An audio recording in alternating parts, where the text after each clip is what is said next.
So it's in the Guardian, and right. it's an opinion piece, and I don't think that he cites anything. I will add the music in later now. Now, all right. So we're just starting up Jeremiah Creek. We had a little false Are you the start, marketing guy? but we're discussing. So we're discussing an article that was in the Guardian magazine, or is it magazine or newspaper? Guardian newspaper, which already I was saying is anything I read from the Guardian, I always take with a big grain of salt because they went after some friends of ours and lied about the Chicago Police Department. But so the article that Bull sent me was, to beat Trump, we need to know why Americans keep voting for him. Psychologists may have the answer, by George Monbiot. Mambo number 5. Mambo, yeah. So, and we've already had this entire discussion. Well, yeah, most of it. So we're going to have to kind of repeat some of it. Yeah. So here, let me... It's not going to be as good. Yeah. It's not going to be fresh. It's not going to have that soupçon of sarcasm that it had before. I think it's... How do you say that? Soupçon. It's French. Soupçon? Scoosh. Yeah. Skosh, I like that. All right. So anyway, Why don't you sit by Dave? we started so you off can share talking his about this. mic? Hey, Father Brandt! Father Brandt, the chaplain. What's up? How you doing? Well, we're sort of live. How you doing? I'm well. Nice to see you. You too. Is that the truck? Yeah. The big white one. A red one. Legendary Trek. The red one. Okay. I thought the Yeah, white you want to sit down? I can sit. I can still sit here. Yeah, sit here. So we have Want something to smoke? No, thank you. No. All right. we have Father Brandt, the police department chaplain. Well, that's pretty cool. So as I was saying, the I'm Bull Garlington. This is Eric Diamond. We don't know that guy, but he's probably going to chime in at some point. It's that guy. that guy at the end of the table guy, Did you co-write the? the Beat Cop's Guide to Chicago. That was me. That was you. Okay. Yeah. Sorry. Sorry for what I said. I was 110 pounds before I read that book. High praise. High praise right there. So we were starting. We screwed up the beginnings. We had a false start. Use your We did pronouns, 10 funny minutes Dave. of discussion, and now we have to sort of recreate that 10-minute discussion. Okay, here's an idea. Let's talk about something else and then come back to that. So we're not. Well, you want to do the Am I the Asshole thing again? You know, it would be interesting to do that with the point of view of a chaplain. Yeah. I think so. So yeah. You know, let me tell you a story about the chaplain. Do we need music? Well, when I was working, now the chaplain goes out every Wednesday. He has a name, Dave. Father Brandt goes out and visits the different police stations and stuff like that. Move that camera back a little farther, will you? Because you're not in it. Oh, I guess we can. Oh, I see. And Still recording? yeah. So Father Brandt goes out on Wednesdays and visits police stations and stuff like that. And when I got promoted and was in the 16th district, he would stop by every now and then. Because, 16th is in Jefferson Park. yeah, so it's close to the house, south side. But anyway, one day one of the officers came up and asked me, how come the chaplain stops by to see you? And I said, because this is absolutely true, he doesn't get to talk to very many people after he gives them last rites, and so he likes to check in on once in a while. Good point. Oh my God. Very good point. Were you the guy that gave Dave last night? Yeah. Oh my God. Yeah, that was what? That had to be 10, 12 years ago. It was a while. 12 years, 13 years ago. 13 years ago, yeah. Wow. Yeah, you were not. Remember, we renewed your vows too in the bedside. You and Annie at the rehab place. You had your anniversary. I don't remember that. Up on Ballard Road in probably Des drunk. Plaines. I was drugged. You might have been drugged up, yeah. Yeah, and then Andy and I went and consummated it for you. You too? She's a goer, man. So, She's a goer. so it's fun to have the chaplain. So what did you want to discuss? The Am I the Asshole thing with the... We could do that. We could use a fresh topic, you know? No, I don't have any fresh I don't have fresh topic. All right. So I love these Am I the Asshole things. It's people putting out situations that they're involved in and saying, hey, did I do the wrong thing? Which I think is a very good self... It's essentially ethics conversations phrased. And I always assume that, first of all, I always assume that when people are writing this about themselves, they're they're being truthful. Yeah. And second of all, that they're really interested in finding out how they can be a better person. So, anyway, so this guy wrote this. He says, so I have a friend who hosted a New Year's Eve party a while back, probably on New Year's Eve, I'm guessing. I mean, I'm thinking. And he's the only vegan in our group. First off, he only became a vegan 3 months ago. So you know he's. Or less. But we all respected. Anyway, he hosted and had all vegan stuff, tofu-based dishes, no meat or dairy. And to be honest, most of it wasn't good. Whatever, we all ate it, and no complaints whatsoever in person. We just had a discussion later without him. We talked behind his back, and went to Taco Bell right after. It's the best part. This past weekend, for the Chiefs game, we were all in Kansas. I hosted a game. I hosted a party for the game for our group, but everything was pretty much meat-based: pepperoni pizza, wings, meatballs, etc., or dairy, chicken nachos. He threw a fit saying that it was unfair and disrespectful, but at the same time, I pointed out how none of us complained when he had his turn and didn't accommodate us. And he also added a comment that he did tell him in advance and asked him to bring a vegan dish for himself. So he didn't spring it on him at the last.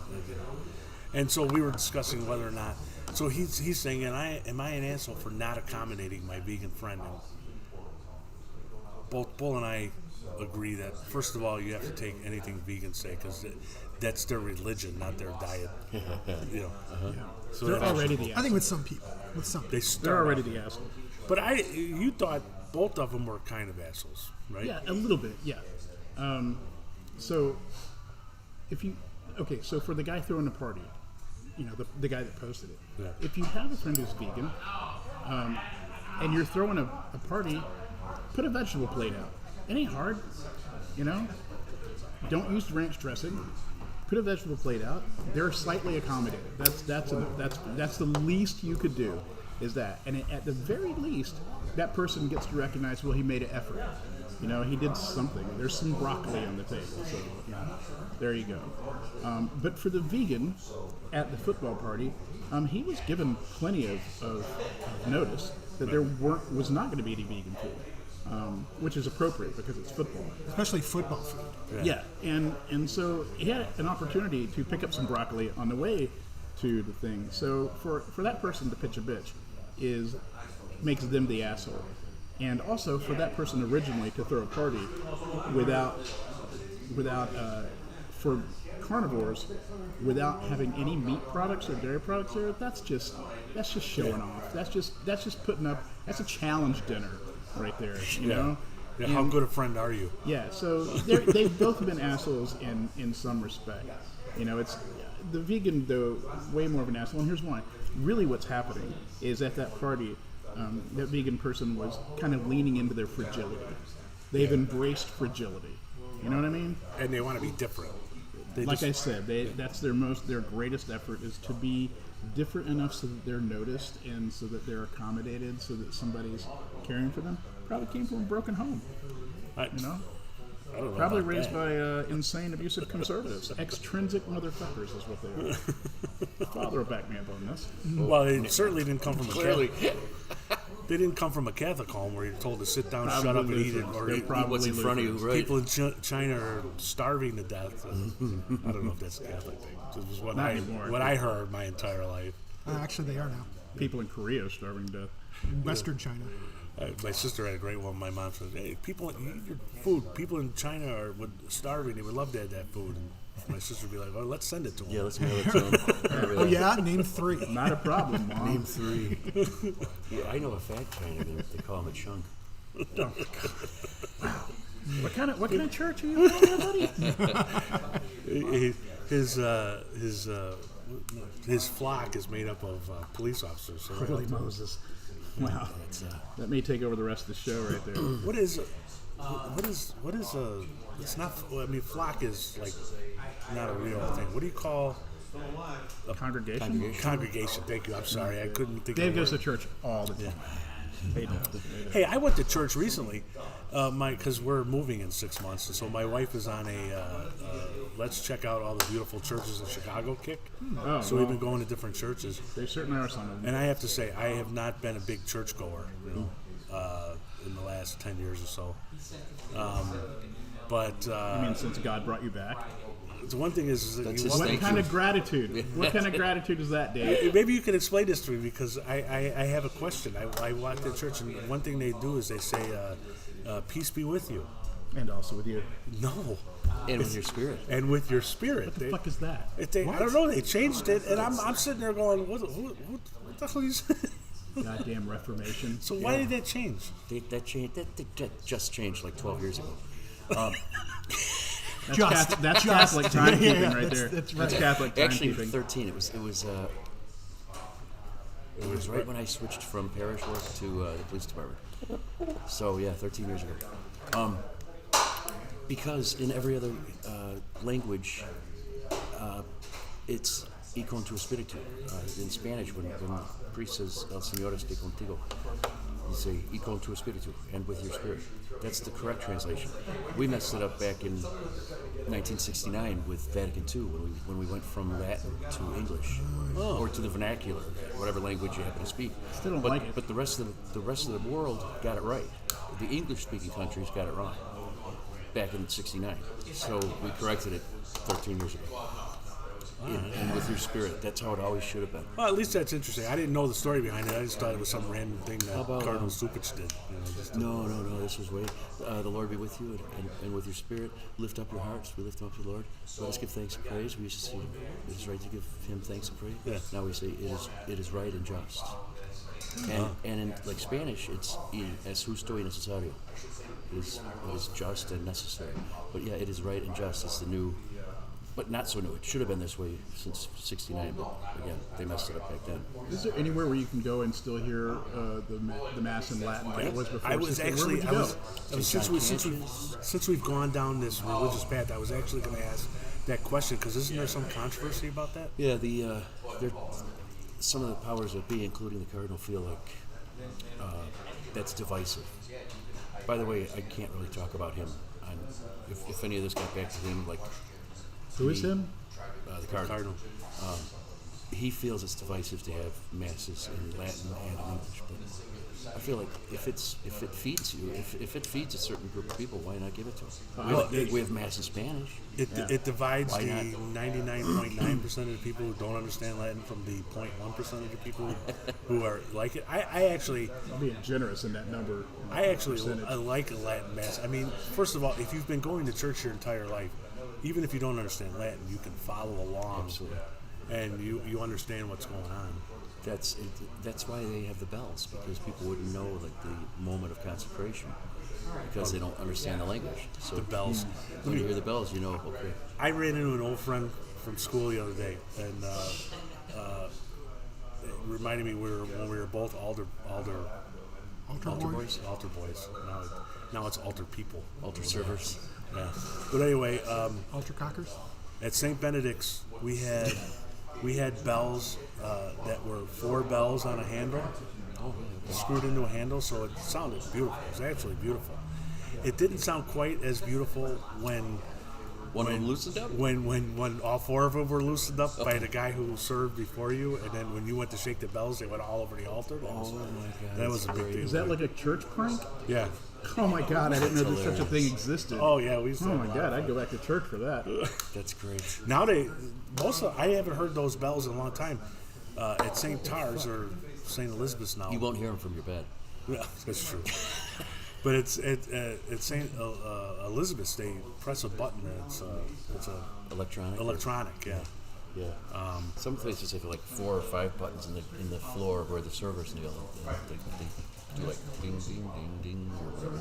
Well, on New Year's Eve, we went to it's the church that you can see from the Kennedy Expressway, St. Mary of the Angels. I think it's With St. the Mary. domes? That's a good church. Yeah, with the domes. Yeah. Beautiful church. Yeah, beautiful, absolutely beautiful. And Colorful inside.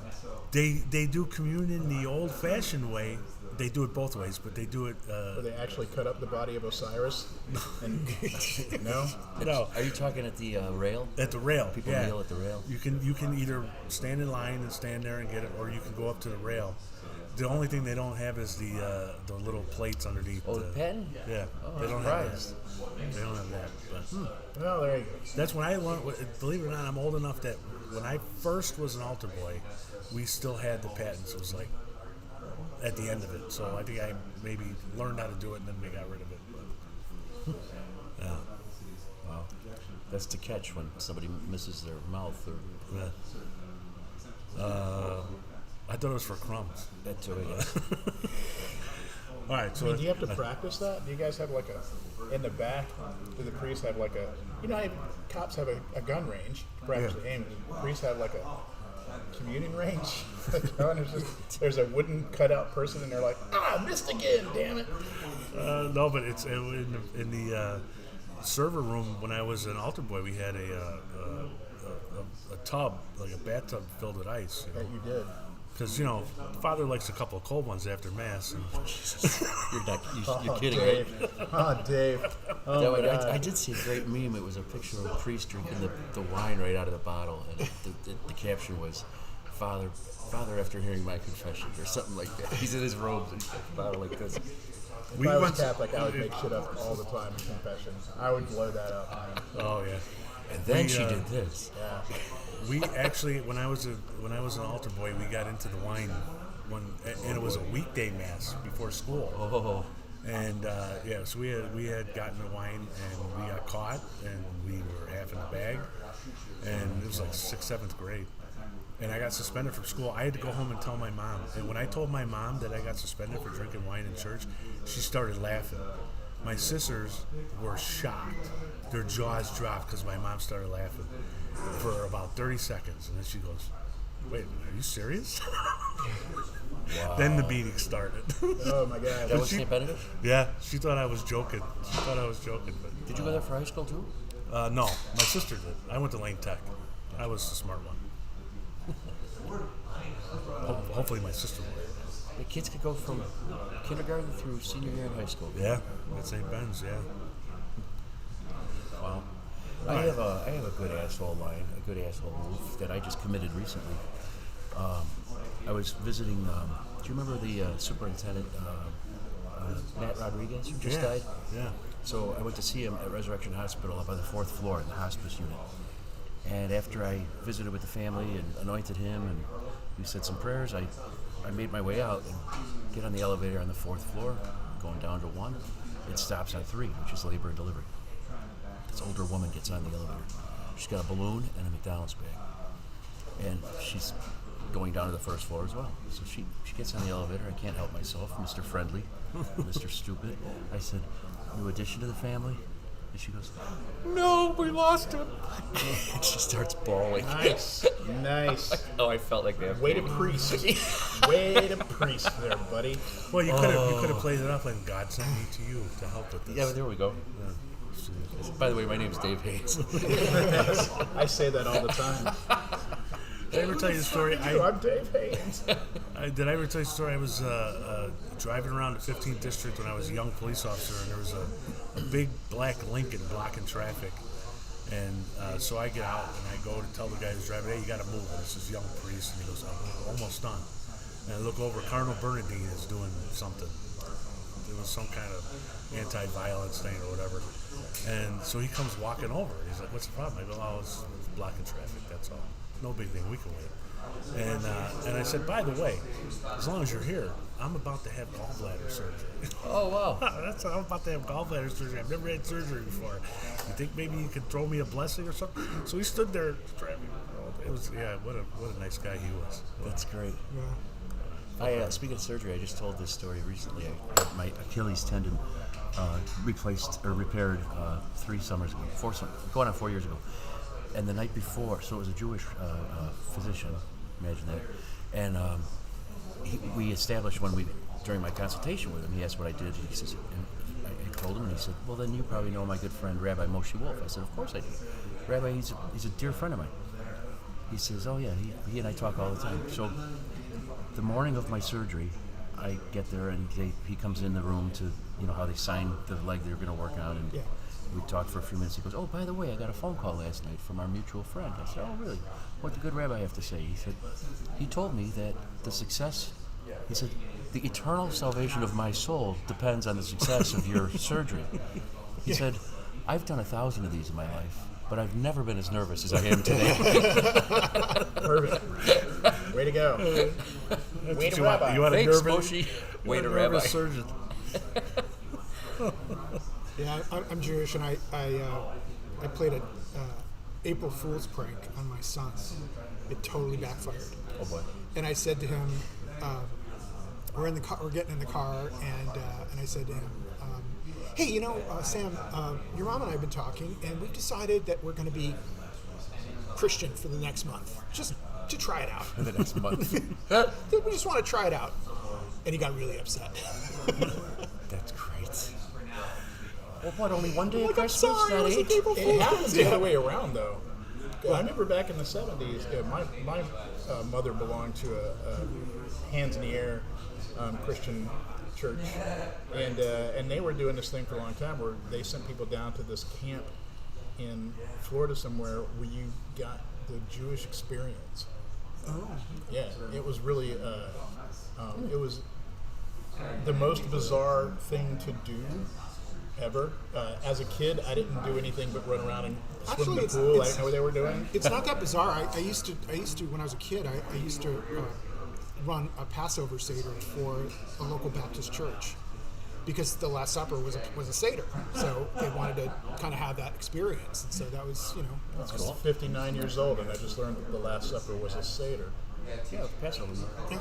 Well, that reminds me of a story I heard about two rabbis, and one of them says to his friend, he goes, "You're not going to believe what happened to me.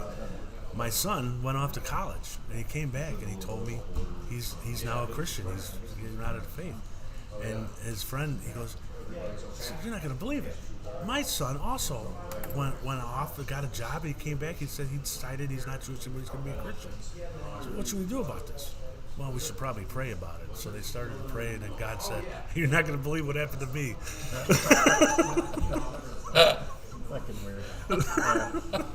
Did you hear about the old Jewish lady who had her son over at her new apartment? And she says, he called her, he says, "I just want to make sure I got the address right." And she tells him, yeah, you got the address right. So when you arrive, use your elbow and press the door open button, and the door will automatically open for you. Then go to the elevator in the lobby, use your elbow and press the call button. Elevator will come. When it comes, you get on, use your elevator, hit floor number 10, and it'll bring you up to my place. He goes, "Why do I have to use my elevator?" She goes, "Oh, you're coming empty-handed?" We actually, he mentioned his mom used to be in this church or whatever. I mean, she still is. But years ago, I forgot why we did this. We wrote an article, was it for a blog or something? And we just described a new group that we had called Friends United in the Christian Kingdom. That's great. It went by its acronym. Friends United in the Christian Kingdom. Okay. She was not pleased. Oh, that's great. That was the first time I think I either met her or spoke to her, or she heard about me, and she Yeah. was like, Did you hear about the Jewish guy who became a priest? Oh, boy. Yeah, it's Shlomo. Shlomo became converted and became a priest, and he had been on the job as a parish priest for maybe about 6 months, and the bishop came by to visit him and said, "Shlomo, you're doing a great job. You just have to stop referring to the congregation as my fellow Gentiles." All right, I think we should go directly into our political stuff. we should covered yeah. religion. So We've had enough of the religious talk. yeah. Right? So All right. I assume that as a are you a priest or a minister? Priest? Catholic priest? So you studied ethics. Clearly, you speak Spanish, maybe Latin. Spanish, yeah. But I saw an article in The Guardian recently, and it was, it's a political thing. It's how to beat Trump, and it talks about it's talking about the Great Divide in America. Now, first of all, normally we're not a political thing, and I'm really trying to not look at this as a political story. Yeah, we keep basically Trump out of it, but go ahead. So the idea is this writer says that we got to quit looking at it as Democrats and Republicans and liberals and conservatives, and we have to look at it as people that are intrinsic and people that are extrinsic, people that find their value within, and versus in this article, people that find their value without. Find that He's being polite in the way he's saying it. Let me read the definition from the article. So it's like one paragraph long. So he says some psychologists believe our values tend to cluster around certain poles, described as intrinsic and extrinsic. People with a strong sense of intrinsic values are inclined towards empathy, intimacy, self-acceptance. They tend to be open to challenge and change, interested in universal rights and equality, and protective of other people and the living world. People at the extrinsic end of the spectrum are more attracted to prestige, status, fame, image, power, and wealth. They are strongly motivated by the prospect of individual reward and praise. They're more likely to objectify and exploit other people and to behave rudely and aggressively and to dismiss social and environmental impacts. keep their library books too long, have ugly bumper stickers. Yeah. So right off the bat, I was like, okay, this guy's an asshole. I mean, it's an opinion piece, and clearly this guy has an agenda in his article. Whatever. I don't really care about his agenda. It's stupid. But I am fascinated by his generalization of the types of people there are, because I think you and I have often talked about how there needs to be a way to talk about these two camps that doesn't label them as their political party, but instead labels them according to their intention. And I think that's a great way to look at it, because then you're not talking about conservatives or liberals. You're talking about people that are this way or people that are that way in the terms of how their character is made up. And I think that extrinsic and intrinsic is a damn fine way to generalize. Now, I also think the guy's wrong. The definitions. Here's the problem with the definition is that you can be intrinsic, and as soon as you open your mouth, right, now you're virtue signaling, and now you're being extrinsic. Right. So there's no way Virtue to, signaling. right? I mean, it could be a little baby virtue signal, but as soon as you start espousing your values to others, you are signaling, right? And then and the intrinsic all of a sudden becomes the extrinsic. Because everyone has both poles in their personality, and I think that the way you should state it is there are people that are primarily extrinsic, and there are people that are primarily intrinsic. In other words, you spend much of your life being extrinsic, or you spend much of your life being intrinsic, or you develop your values in an extrinsic way, or you develop your values in an intrinsic way. But it doesn't mean you're one or the other. It means you're more one or more the other at different times in your life. Yeah, so there's a My problem with the definition is that what I believe this does is what I believe is the biggest problem with us is it basically turns your political opponent into something that's evil that must be destroyed. This is a conversation that I have all the time. And I mean it's like I remember having a discussion when I was a Republican committeeman many years ago, and somebody came up and started berating me about and I said, listen, imagine if you could. A time when there was no Republicans involved in any level of your political life. If it was only liberal, that would be wonderful. And I said, well, how do you think Chicago's going? I mean, do you see problems in Chicago? And because we haven't had a Republican for 100 years. And I said, have all the problems been solved yet? And right away, then, of course, it's no longer an argument. Then it's just you're an asshole and call You Nazi. Yeah. Well, in my family, I describe us as a family that furiously agrees with each other all the time. And just the other night, my wife, my brother-in-law was over, and my wife, my brother-in-law, and I had a passionate discussion because I maintain that if they really would like to discuss things with people on the other side, because they're liberal progressives, and my brother is just nuts, and they need to maybe open that conversation up with a strategy not to try to change that person, but instead simply to hear that person out, to use compassionate listening, to allow, and this is a kind of a Buddhist thing, but it probably applies to all systems of thought and religion, to allow that person to empty their heart, all right? That is a greater strategy than bombarding them with your facts and tell them that they're wrong, and most of all, implying or outright saying you're an idiot or you're a Nazi. Because those things are definitely not going to work. There's a guy named Daryl. Wait, what's the response to that? Oh, it wasn't positive at all. They hate it because they're like, you mean you're going to validate everything they believe in? I'm like, I didn't say that. That's not what you're doing. What you're doing is you're not trying to change them. You're not trying to win an argument. You're simply being a person who listens to them and allows them to say all the things they want to say. That is a generous and beautiful and compassionate thing to do for someone. And the long-term strategy of that is what you're really showing to them is that you don't hate them, that you are open to listening to them, that you validate their humanness, not their ideas, but their humanness. In other words, you dissolve the idea of the other. Yeah. I think that's a beautiful. and Oh, they they didn't like fucking it. hate it. Well, that's because Get- you're a cotton fight. Cotton Fight, man, he's the man. Getting back to the intrinsic versus extrinsic, there's a better way to describe it, and it's based on the work of a guy named Shalom Schwartz. He's a social psychologist. He teaches at Irish kid, right? Hebrew University in Jerusalem. Did you say Keebler? Hebrew. Oh. Hebrew University in Jerusalem. I thought it was the cookie And college. he came And up they, with they make Cheez-Its of Nazareth. Jesus in Score one for the priest.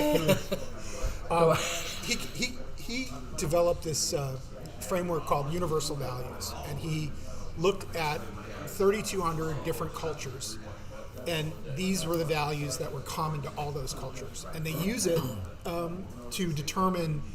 They use it in the European census because you could have a country like Poland, which is generally pretty conservative, and a country like Norway, which is generally pretty liberal. And what constitutes as liberal versus conservative in that country is going to be different than what constitutes liberal and conservative in Poland, right?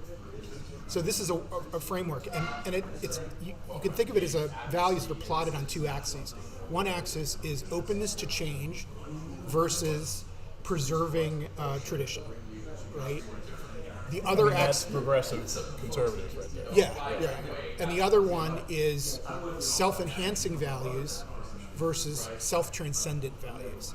I mean, So that's what I self- think he's talking about with extrinsic and intrinsic. Yes. So self-transcendent values are the values that are like the sort of the bigger ideas, like benevolence is one of the common values. Universalism is a self-transcendent idea. Power is a self-enhancing value. Hedonism is a self-enhancing value, right? And so all these values. So, for example, one value that does not show up in his system is patriotism, because not all cultures have it, right? You have tribal cultures that are way more attached to their tribe than they are to their country, right? Whereas in America, we value our patriotism. So, Strongly disagree. certain values show up and they don't, but it's a really good system, and Is there a test you can take? yeah, there is. Oh, I want to do. There we is. need to do that. There is. My- There's actually several. My Would one the argument- Myers-Briggs be one of those? No. There's a thing called the Schwartz. So one that Schwartz wrote was about 57 questions, and basically it has a bunch of statements, and you rate the statement on how close this is to you on a 1 to 5 scale. On a Likert, it's called a Likert scale. Over the years, they've developed shorter ones, and the one that they use now is, I think, it's 10 questions, which is a lot easier to administer to somebody. But yeah, I was working on this stuff on a project postgraduate school. See, my problem with that, and if you got those things right, it was open to change and preserving the status quo, basically. All right, my problem with that is that's asymmetrical, because right now, at least what I see, is not an openness to change; it's an enforcement of change. It's like either you can preserve the status quo, or at the other end of that spectrum is we're going to change things and we're going to force you to change. Right. And Yeah, but you're talking But that- about tactics, not personal value. What we're talking about is values. Like, where do the values fall? So values fall. trying to enforce a change is a tactic. Being open to change is a value. So, for example, respect for your elders falls on the preservation side of the axis versus the openness to change. well, that wipes out Gen Z right off. Right? Yeah. So right? But it's still a universal value, right? It just that's how you plot it. I Versus, feel like we should stop the show briefly and all take that test. All right, we'll take that test, and next time we get together, we'll say, who are we really? there's actually a really interesting Take the long test. thing. So there's a thing called the World Values Forum, and every couple of years they do a survey, and they plot all the different cultures of the world on this map that like shows you like America, for example, is pretty conservative. Like we're pretty like religious, right? We're much more religious than most countries, and versus other cultures that are, and I can't remember what the zones are, but yeah, it's a really interesting little map. You can see where the Japanese fall versus the Chinese versus the. Well, I think this is a nice follow from the extrinsic intrinsic. What I'm saying is that guy's onto something, all right, and it's something I've thought about. But a then lot. he immediately just undercut his own he start did a by poor job. putting his He went way bias. extrinsic on that. His definitions are not neutral, right? There you go. Yeah. They're not neutral. Like the way you would judge a framework and say this is a useful framework is, can it describe somebody without emotional loading, right? So, for example, when you say, they're concerned with aggression, right? That's something we judge as bad, right? So, as soon as that becomes part of the definition, now you've got a bias against it. And this is the problem that we found. So as I was working on this project, what we were trying to figure out is are people's values aligned with values that a brand might espouse? And so what we did is we gave them the values questionnaire, and then we gave them, asking them to think about the brand and what the brand values, right? The problem is that everybody rates themselves higher. That's a bias, right? It's called the Dunning-Kruger effect. Everybody rates themselves higher than the other thing, so it automatically there's a bias there. Right. So you have to, it's adjust for that. I I also have a problem with talking about the hedonism thing, because I think that that's too hard to measure, because I think hedonism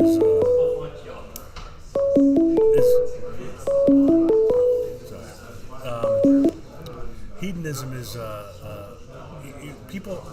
I think people would be a lot more hedonistic if they had the looks to support it.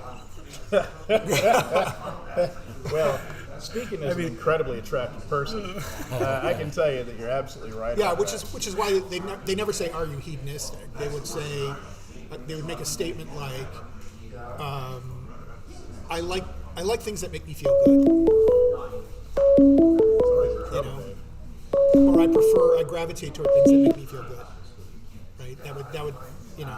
But if we take the emotional baggage out of this, guys, if we take his limited point of view out of this, and we just play with the terms that he came up with, I think that they're valuable terms. I think it would be interesting to apply them to situations we see in the news and look at it from that impartial point of view and try to judge people's actions as intrinsic or extrinsic.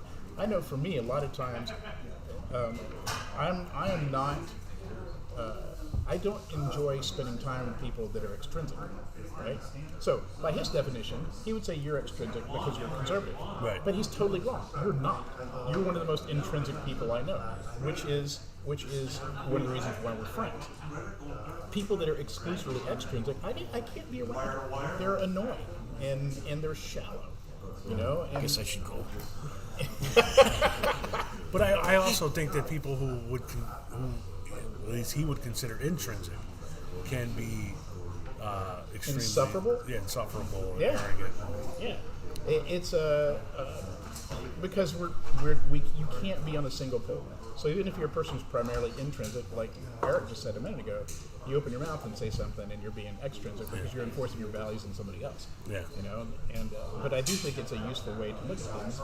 For me, a lot of times, I mean, the way that I judge people is do they look for their personal validity outside of themselves, or do they look for their personal validity inside of themselves? And to me, that's an important distinction. people that look outside of themselves are never going to be satisfied. How can they? When you say look outside themselves, you mean like wearing a collar to proclaim their profession? Yeah, that's exactly what I'm talking about. But see, I think I would make a distinction between somebody who wants to, like, for me, like, to have a belief is one thing, right? Like, you can have a belief and it's internal, and, you know, I just believe what I believe, right? It's another thing to want to enforce that belief on other people, Yeah. right? And so that's the, you know, so I'm reading a really interesting book right now called The New Puritans, and it's sort of about woke culture and how it got to woke culture and things like that. But what he says is that in the book is that woke culture is a secular religion, which is a really interesting idea. Like it's a yeah. I read right, that book, right? or part of it. It's an interesting idea. Like that it has a lot of the trappings of you know a religion, and depending on where you fall on that spectrum, right? You can be like I have a set of beliefs, right? To if you don't share my belief, you're wrong, and you need to be canceled. That is most of my family. Yeah, and I think that's what I I do got. think, and bringing it back to religion, I think that is a result of the fact that we are less religious, at least than when I was a kid. But basically, I think people need they need a certain amount of religious structure, and so when they don't go to church anymore, they're creating their own religious structure with secular beliefs. Or atheism. Well, yeah. Atheism is a religion. There's not that certainly many. is. I mean, I believe atheist. it's a religion. I just don't believe there's that many atheists anymore. Agnostic. Everybody would describe themselves as agnostic. Yeah, I suppose so. We knew an atheist, Rob Sherman. You remember Rob Sherman? He died in a plane crash. Yeah. You knew him? Yeah, we knew Rob Sherman. Well, sorta. And we were out. We used to go around and sue small towns to get any images, religious images, off their seal. We were on or the same radio station some for a little And while. we were out drinking with him one day, all right? And Rob Sherman had this big RV that proclaimed his atheism for the world and stuff. It had his name on it. It was all self-aggrandizing. So we were at the WJJG Christmas party, and we had had a little bit too much to drink, and we went and put a bumper sticker on the back of his RV that says "Honk if you love Jesus." And we spent the entire night just screwing with him. Huh? Sure. We spent the entire night screwing with him. Although we only have a few more minutes left. So. But That is great. yeah, he was a goof, but he was all right. He was a kook, no doubt about it. So my buddy lived in Wauwatosa, Wisconsin, and that was one of the towns that he went after. He wouldn't go after towns that had resources to fight him, but he would find these smaller towns like Wauwatosa, and he threatened to sue because they had a cross on their. They have the crests, you know, the seal, Yeah. and in one of the quadrants was a cross, and he sued them to get that taken off. So what they did, they agreed because they didn't want to enter into this proceeding, so they replaced it with "In God We Trust." They took the cross off. How'd that go? It's if you go to Wauwatosa, Wisconsin to this day. I was up there 6 months ago, and all their street signs, their police cars, their anything that has the village seal on it, it says "In God We Trust." Interesting. Well, go after the government, the federal government, if you don't like that, right? Yeah. All right, He doesn't have the resources for that. I have one more topic to talk about because I'm interested in what you think about this. There's I can't remember his name. There's a state legislator. Oh, Slaughter. His name is Slaughter. Eric Slaughter, I think. Can't spell laughter without. Can't spell slaughter without laughter. He just yesterday he proposed a law that would restrict police from doing traffic stops. What? It doesn't want police to be able to do traffic stops for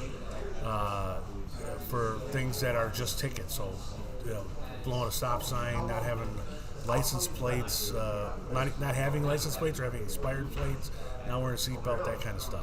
It basically wants to stop police officers from doing all traffic stops in the state. And I was wondering what Chris thinks because he's a raging liberal. Because I'm what? Raging liberal. Well, I think it's dumb. Yeah.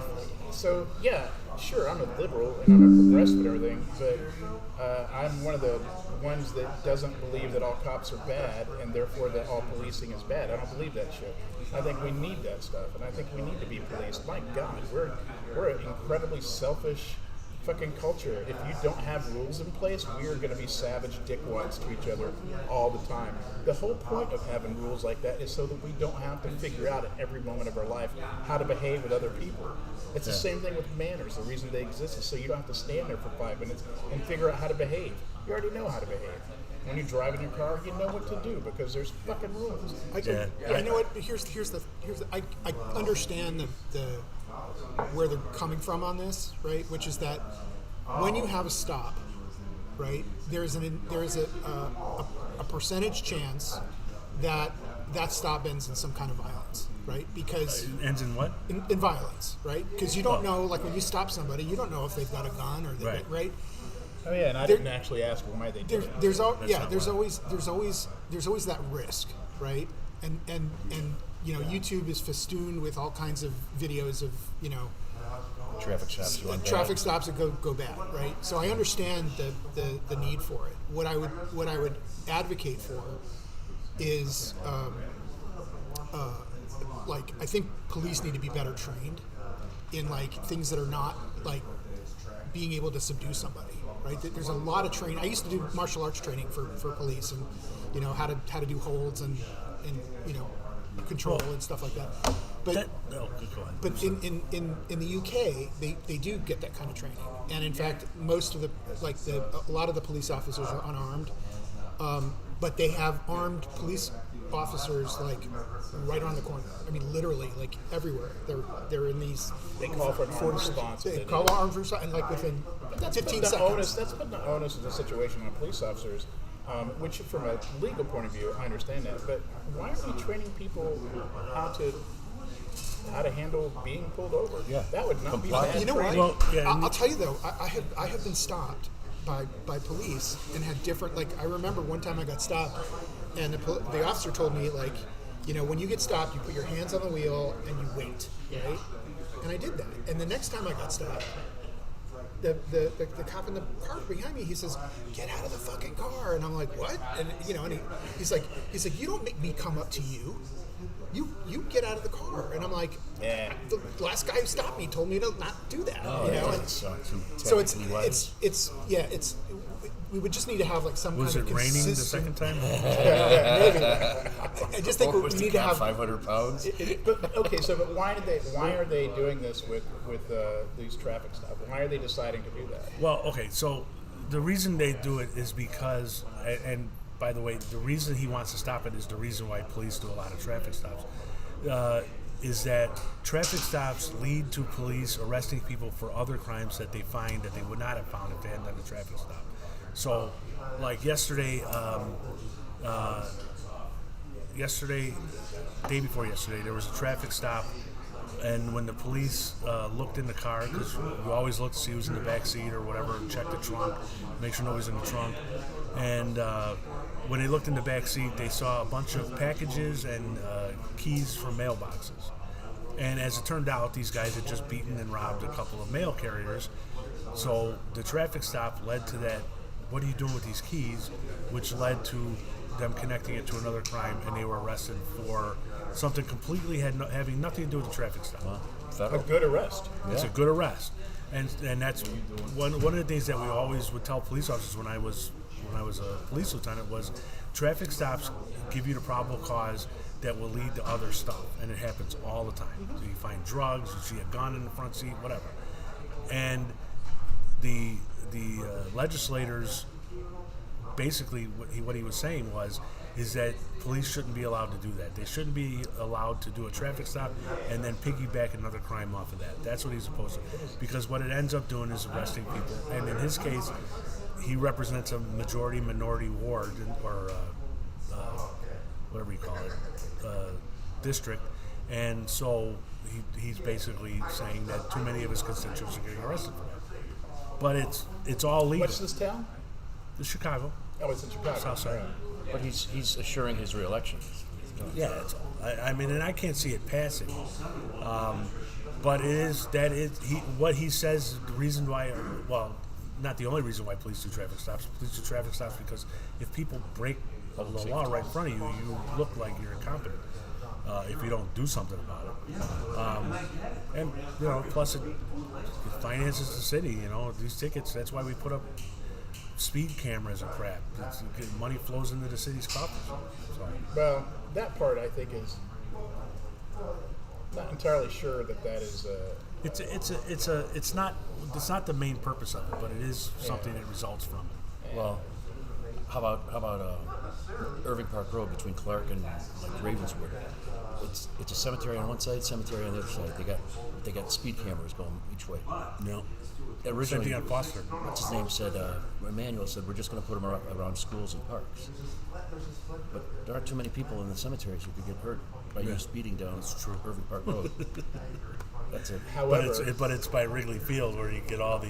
Oh yeah, true. Also, Outside money. when you're surrounded by parks or cemeteries on either side like that, you have a tendency to speed up because there's no sidereal traffic. Nobody's coming out of a side street. Yeah, there's nothing going on the sides. There's not people on the sidewalk. There's not businesses. So you do have this little Fences. like I don't know why there's not more cameras on between Caldwell and Milwaukee on Devon. Because the forest reserves? Yeah, that's a place where people drop up to 60, 70. I do.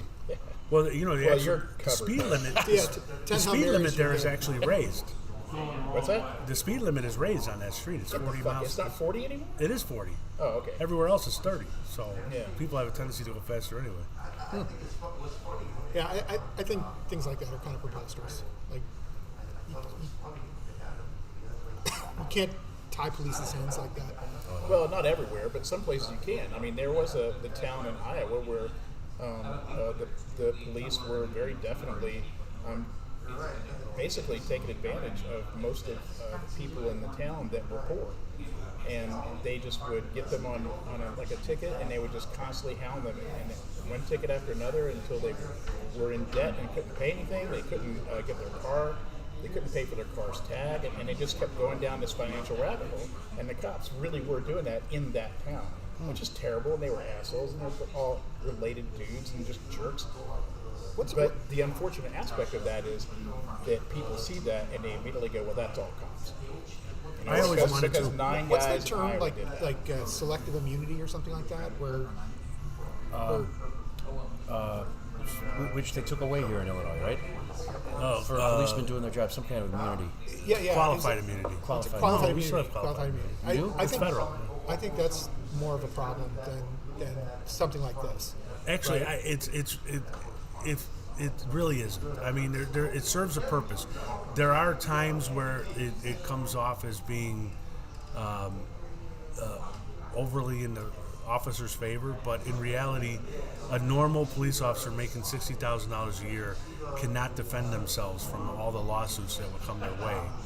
Because I mean, you literally would get We're a sued by. litigious society. Yeah, we're a litigious society. You just, it'd be like, imagine if people just started suing cigar stores, for the fact that they If sell one cigars. person sued me for a story that I wrote, I'd be out of business and in the poorhouse. If I got Yeah. sued one time. So I mean, there is a valid reason for it. I know when I was working, one of the things that I wanted to do, like when you have the officers that work in the schools that actually teach classes and stuff like that, sometimes officer friendly or whatever, I would have loved to have had them take a bunch of the video from cars where somebody is blowing a red light, somebody's breaking a traffic law in front of you that you catch on camera, because every time nowadays it's all on camera. And have the show the video of the car going through the light, and then ask the kids or whatever citizen group, what was the race of the person driving the car? What was their sex? Yeah. What was their give me a gender? description of that person driving the car, Yeah. because you cannot see who's driving the car when it goes past you and breaks a traffic law. You can't even see it on the camera. And then the only reason you would have to suspect what a race is if you know your neighborhood and what people are. Which I wish was the way that we did things. But I also thought, I was sitting in meetings when we got the body worn cameras. I don't know if I ever told you this. We got the body worn cameras. I was sitting in meetings because I was in the unit that bought them, and they were discussing how they were going to release the videos. It's a FOIA request basically now, and they were going over the way it was released. And I said in the meeting with the superintendent and everybody, I said, I think we ought to put these videos on YouTube at the end of every month. Everybody gets 30 days. If they want to keep it private, they can go to court and have it kept private. But otherwise, let's upload them to YouTube, all of them. And everybody was like, "No, we can't do that. They take the cameras away from us. They don't want they don't want people who are dealing with the police to have their videos out there showing how they act badly." So one of the things I wanted to do when I retired was try to collect where police officers are doing the right thing and they're being treated bad by citizens, and put those videos out. You see them on that's YouTube more all the often the time. case. Oh yeah, you see him on YouTube. But you don't see Sovereign any from citizens. Chicago. You never see them from Chicago because Chicago does not release those videos. Oh, interesting. Remember Bobby Rush got pulled over on Yeah. Martin Luther King, and that girl was nothing but professional. Yeah. And then he complained that she was racist, and They released that one for they some did. reason. I don't They know did. why. I'm so glad they did too, because she was a rock star. I remember He the first showed time what we an got asshole those. he is. There's a lot of videos like that on YouTube of like like people who are like the mayor of a town who breaks a law and Thinks they're exempt. yeah. I had the first time I had to deal with somebody after we got the cameras in the car, where they came in, and they were complaining about the officer, cursing them out and calling them racial stuff, and we had it all on video, and this person was nothing but professional. And I said, listen, I can fill this complaint, it's not a problem, but we have video of it, and that didn't happen. So you have to sign this I mean, affidavit. all you have to do is go, sure, which part of this video would you like us to release? My favorite is the sovereign citizens. Those guys. This is blast. yeah. That There. is I love blast. it. I only had to It deal never with that gets once old. in my 28-year career. What, where they got the hammer in your face? No, where they They think think that, that the laws don't apply because they're sovereign citizens. And so That is the dumbest thing ever. they say shit like, if you have a flag with fringe on it, that's a military flag, and therefore Yeah. you have to be Yeah. a prisoner of Can war I, to be no, judged. can I tell you a funny story with this? So very first night I'm master of my lodge. This guy gets up and he said, oh no, it's a month before I got installed. Guy says, I want to give a presentation in lodge. And we were like, okay, no problem. And so he starts this story about how, and this is before the law prohibiting recording police in a public area was struck down by the courts, so it's still illegal. So he starts describing how he was recording this traffic stop, and the officer's like, I'm going to have to arrest you if you keep doing this, right? You have to turn your camera off, and he wouldn't do it, and so got arrested. And the guy, while he's in the lockup, there's another guy in the cell with him telling him about this whole like fringe thing. And the way he described it was like the fringe meant that it's under maritime law, not terrestrial law. And he says, all you have to do when you get in front of the judge is say, on what basis is this court's authority? Terrestrial law or maritime law, right? And if the flag has a fringe on it, it's maritime law. And so this guy goes in front of the you're a judge. pirate. Yeah. So he goes in front of the judge, and he's telling the story, and he's like, the judge is like, sir, that's an inappropriate question, and he keeps bringing it up. On what basis is the authority? Finally, the judge, like I could just see it in my mind, right? I could see the prosecutor just being like, oh, just get rid of this guy, like. So they dismiss the charges, they let him off because, clearly the guy's, kooky. And so ever since then, the very first night of a meeting after master's installed, I get up and I say, Worshipful Master, I need to know on what basis is the authority of this lodge? Is it maritime or terrestrial? And he bangs the gavel and makes me sit down. Never answers the question.